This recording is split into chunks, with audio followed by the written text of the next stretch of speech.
Hello, this is Tommy Talk. Now, for this broadcast, I looked up Bill Walton's full name.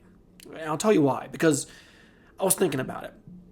And when you eulogize a person, you usually use their full name, like in an official eulogy someone does, or at least on like the program at like a funeral.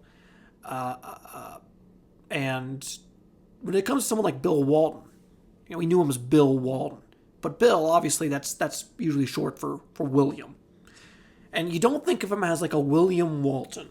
William Walton. That's a fanciful name. It's a very fanciful name.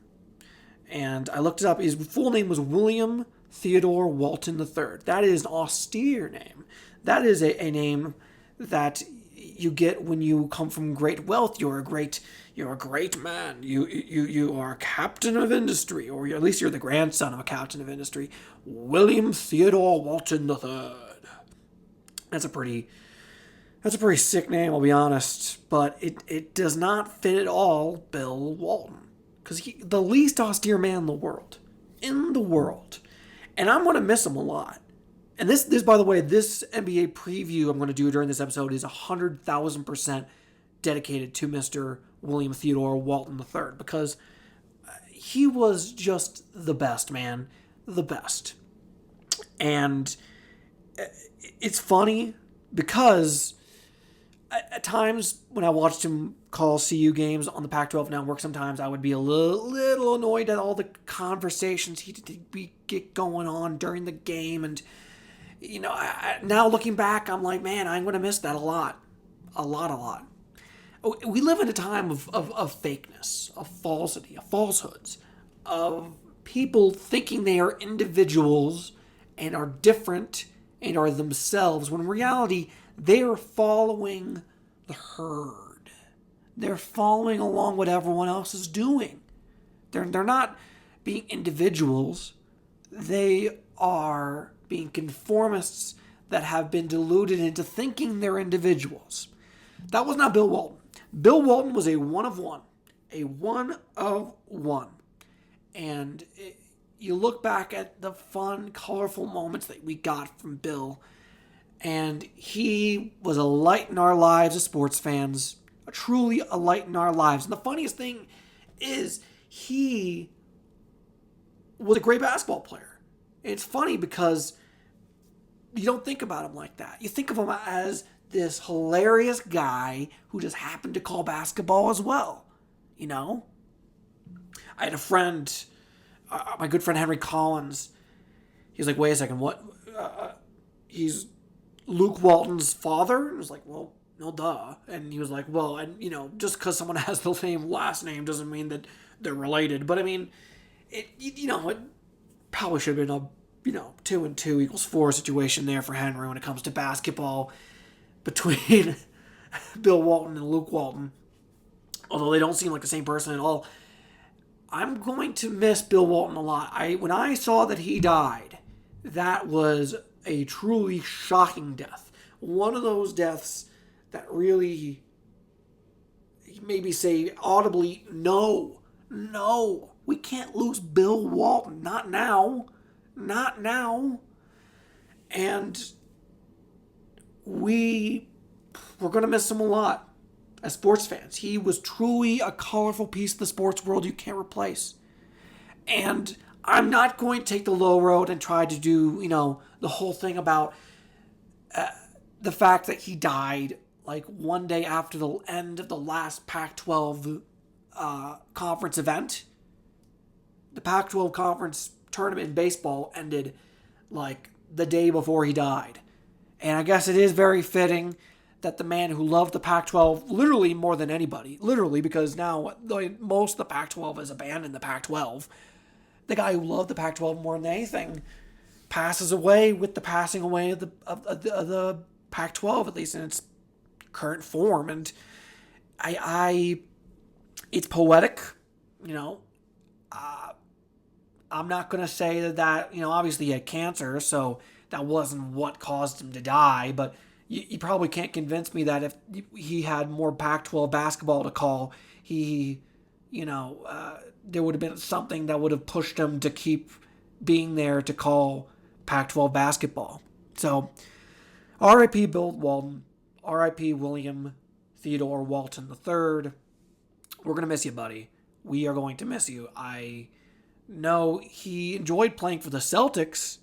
I know I saw that clip cycling around Twitter, and that moves us on to the NBA Finals coming up. I'm recording this very late at night. I had a long day, and I work very early tomorrow. And I said to myself, I need to get to bed. I need sleep. But you know what? The people need more is an NBA preview, an NBA Finals preview. So I'm here for you. No video. All right, we don't need video. We got audio. You can enjoy the sound of my voice. Happy? Okay. The NBA Finals. Let me jump in by saying this. If you are the Celtics, you have everything to lose with these finals because you no longer have a real excuse. At least an excuse that we're going to buy, The excuses for the Celtics are like a week-old lobster roll or Tom Brady saying that he didn't deflate those footballs. We ain't buying it anymore, okay? The Celtics in the past have been able to say, well, we faced LeBron. We couldn't beat LeBron. Oh, we faced Kobe. We faced Steph. Oh, and you throw all these names out there that have stopped the great Celtics, the historic Celtics from winning a championship. Now, are you going to really come out and say, oh, but Luka, we ran into Luka. We ran into Kyrie. You definitely can't say you ran into Kyrie after all the vitriol that you have pumped on him over the last few years. And not saying it probably was justified, the vitriol that they have decided to put on Kyrie because he really did not do any favors for himself in the city of Boston. But you have a superstar in Jason Tatum. You have the best record in the NBA. You were the number 1 seed in the East. This is your time. This is your moment. You have a better team than this Mavericks team. I don't think that is too crazy to say. This is where the excuses are no longer any good. This is where you win a championship if you're the Celtics. No more excuses. This is your time. The stakes are that high. And because of that, I don't like the Mavericks in this series. I love the Mavericks in this series. Are you kidding me? Love it. And I'll tell you why. The Mavericks right now are playing with house money. They were the 5 seed, okay? They had to contend in the East with the Thunder. People say that they were a bad 1 seed, whatever. Yet the Thunder is the 1 seed. You had the reigning NBA champions in Jokic and the Nuggets who got taken out by the Timberwolves, and then you take out the Timberwolves and Ant-Man. They have overperformed in a serious way. I get it, they have Luka. I get it, they have Kyrie. But no one expected them to get this far. And so, when you have nothing to lose, they have nothing to lose. The Celtics have everything to lose. This is your time, if you are the Mavericks, to strike. Because you're in that kind of position. When you are the Celtics, they have not proven themselves in any recent time capable of being really honestly clutch in a moment like this. And this is where they crumble. We've seen it time and time again over the last few years when it comes to the Celtics. The Mavericks are in an awesome, amazing spot. If you lose this series, then you lost the series you're supposed to lose. If you win this series, it's a all-time win for your franchise, and it's an all-time loss for the Celtics. And the Celtics have to re-examine everything with their franchise. So the pressure is on everyone in that organization, while the pressure is kind of off the Mavericks in a lot of ways. They can kind of play loose. They can be loosey-goosey in this series. They can get it going. Feel the rhythm like they have been the last few series. So that is why I am saying Mavericks in 6 in this series. This is possibly the worst time for Mark Cuban, I get it. He's still a part owner or something like that and still has operations stuff, but he sold off a bunch of the franchise. He wasn't up there during that trophy ceremony for the conference championship. All right? He was the Mavericks, and now he's kind of stepping away from it, and now the Mavericks take the step up. They take the step up. Worst time possible to do it, bro. Worst time possible to do it. Next up, a little less fanfare, but it's also upon us. The Stanley Cup final. The Edmonton Oilers taking on the Florida Panthers. I'm going to be honest. If you are Edmonton, similar to the Celtics, the weight of the world is on you. Maybe not the weight of the world, to be fair. The weight of the country of Canada is on you. It has been 33 years since the country of Canada has won a Stanley Cup. 33 years. 33 years. That's insane. Considering the fact that Canada invented the sport of hockey. Imagine inventing something and just, not being able to be great at it. Even though you are by far the biggest proponent of that sport. Not even close.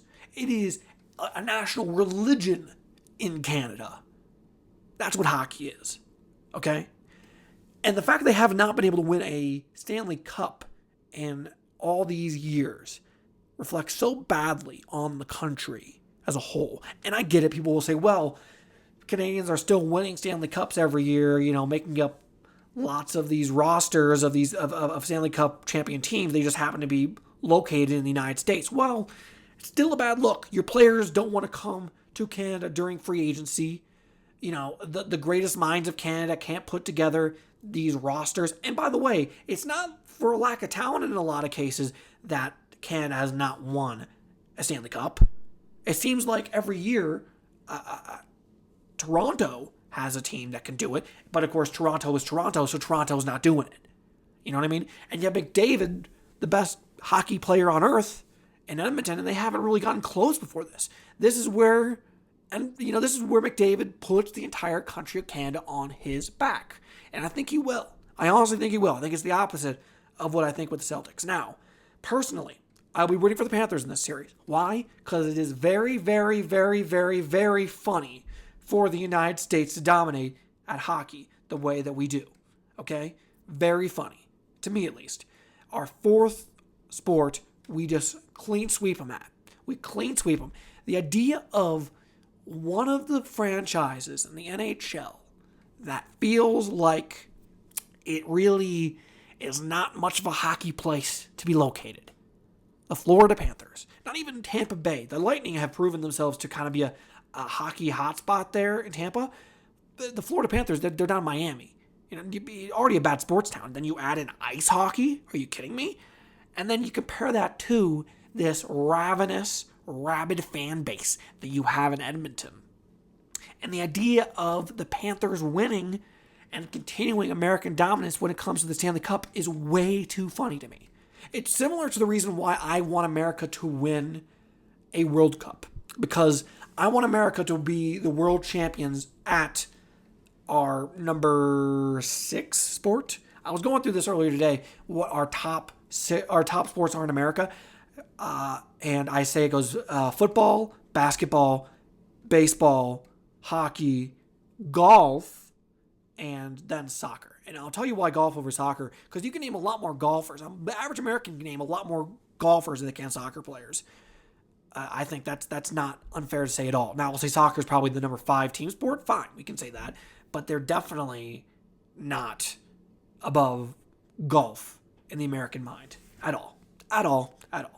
But yeah, go Panthers. But I do think Edmonton pulls it out this time. They end the streak. McDavid is McKing. They'll call him McJesus. I won't call him McJesus because I am a Jesus guy. But it should be an exciting Stanley Cup. I'll say that much. Because the Panthers are a really great team, a great team, better team than Edmonton. Again, the irony. I think probably overall than Edmonton, but Edmonton has the best players, so we'll find out soon enough. Finally. And I don't know how many times I've ever talked about the WNBA on this show. I don't think I talk too much about the WNBA. And that is part of the reason why I think some of this stuff is ridiculous, but also great for the WNBA. So Caitlin Clark, we talked about her on the show.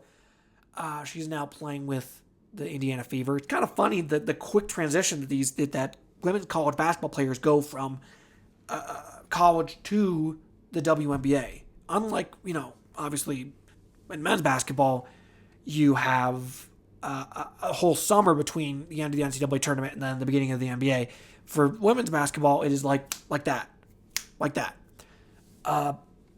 Caitlin Clark, she's having kind of an up and down start to her WNBA career. She's doing well at points. At some point, she's having some rough nights, but she's doing well. Overall, for a rookie, she's doing pretty well.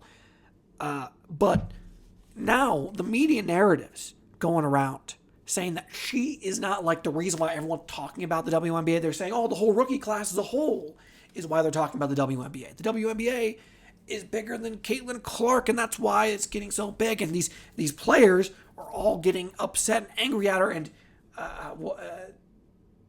pushing her over on the court and, mother effing her here. Well, not actually mother effing her, but, besmirching her name a bit here and there across the WNBA. It's obviously jealousy.